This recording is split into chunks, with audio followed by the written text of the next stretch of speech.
मी 3 वेळा ग्रामपंचायतीला पडलोय, एकदा अर्बनला पडलोय. एवढ्या सगळ्या पराभवाला कधी मी गेलो नाही. आणि परत मी चंदगड अर्बन जिंकले. चंदगड अर्बन ताब्यातून चंदगड अर्बनची 33 कोटीची होती, जी कोट्यामध्ये होती. ती कशा पद्धतीने पुऱ्या सभासद आणि पुऱ्या चंदगड तालुक्याला माहिती आहे.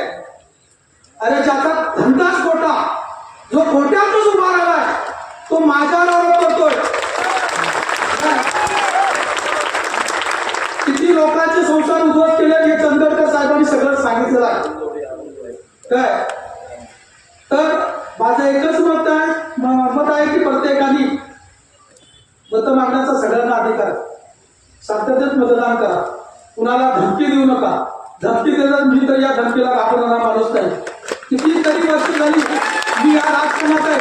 मला वाटतं वयाच्या 21व्या वर्षापासून या राजकारणात आहे, तर मी या धमकीला कुणाला आजपर्यंत घाबरलेलो नाही. त्या चंदगडच्या मातीशी नाळ माझी जोडलेली आहे आणि या मातीसाठी जगायला आणि लढायला शिकलो. चंदगडच्या जनतेने आमच्यावर भरभरून प्रेम केलं. जनतेच्या समस्येसाठी उत्तर देण्याचा कायम मी प्रयत्न केला. आज मी शब्द देतो, चंदगडच्या मातीसाठी शेवटच्या श्वासापर्यंत कार्य करत राहील. आणि आमच्या आघाडीचं नावच राजर्षी शाहू महाराज यांच्या नावाने आहे.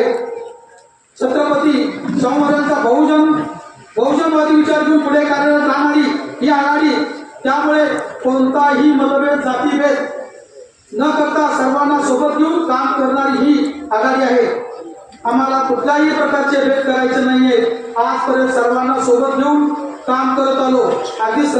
अगदी विरोधकांनी विरोधाची जाणीव करू दिली नाही. इथून पुढचा विकासी हा बहुजन हिताय बहुजन सुखाय या तत्वाप्रमाणे असेल. माझ्या पाठीशी राजेश पाटील साहेब, नंदाताई, हसन मुश्रीफ साहेब यांचा आधार आहे. आणि सगळ्यात महत्वाचं म्हणजे जनता जनार्दन पाठीशी माझ्या आहे. आणि महाराष्ट्र राज्याचे अर्थमंत्री ज्यांच्या हातात महाराष्ट्राच्या सगळ्या किल्ल्या आहेत अर्थच्या, ते आमच्या पाठीचे आहेत. आणि निधी कसा आणायचा ते आम्हाला माहिती आहे. आणि आमचे मुश्रीफ साहेब आमच्या पाठीचे भक्कम आहेत. आणि आम्ही चंदगडला कितीही निधी, माझ्या इकडे 100-150 कोटीचा निधी आम्हाला मुश्रीफ साहेब मिळवून देतील, त्याबद्दल मात्र शंका नाही. कारण ह्या 3 वर्षामध्ये आम्हाला 65 कोटीचा निधी दिलेला आहे.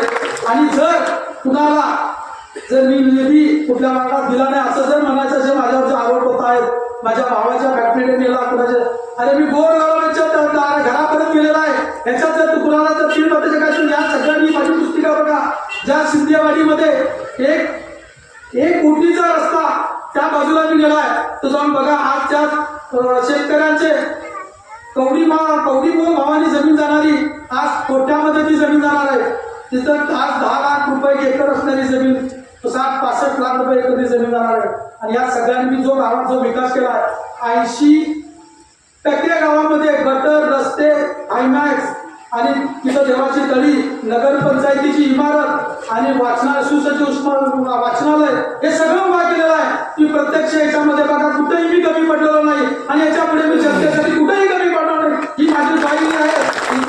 आणि मी तर सगळ्यांच्या वतीनं मी तो बोलतोय.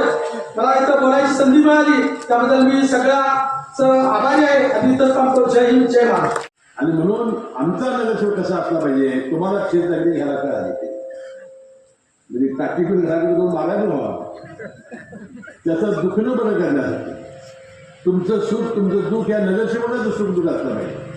तुमच्या समस्या यांच्या असल्या पाहिजे. आणि म्हणून आमच्या या नगरसेवकांचं कार्यालय हे तुम्हाला दिलासा देणारच असलं पाहिजे. तुम्हाला सर्वांच्या जीवनात चांगले दिवस आणण्यासाठी त्यांनी काम केलं पाहिजे. रस्ते गट्टी होत राहतील, 5 वर्षांनी ते खराब होतील, पुन्हा ते करावे लागतील. परंतु माणसाचं जीवन, आता मुलं शिकून बेकार झालेले आहेत.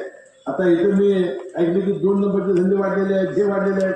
कसं करणार आहोत आपण, कसा समाज घडवणार आहोत आपण, लोकांनी काय जबाबदारी आपल्याला दिलं निवडून म्हणून बोललो. हे फार गंभीर प्रश्न आहेत. इकडे लक्ष द्यायचं असेल आणि आपल्याला बेरोजगार आपल्याला काम द्यायला लागण्याचं असेल तर आम्हाला जोडून द्यावं लागेल.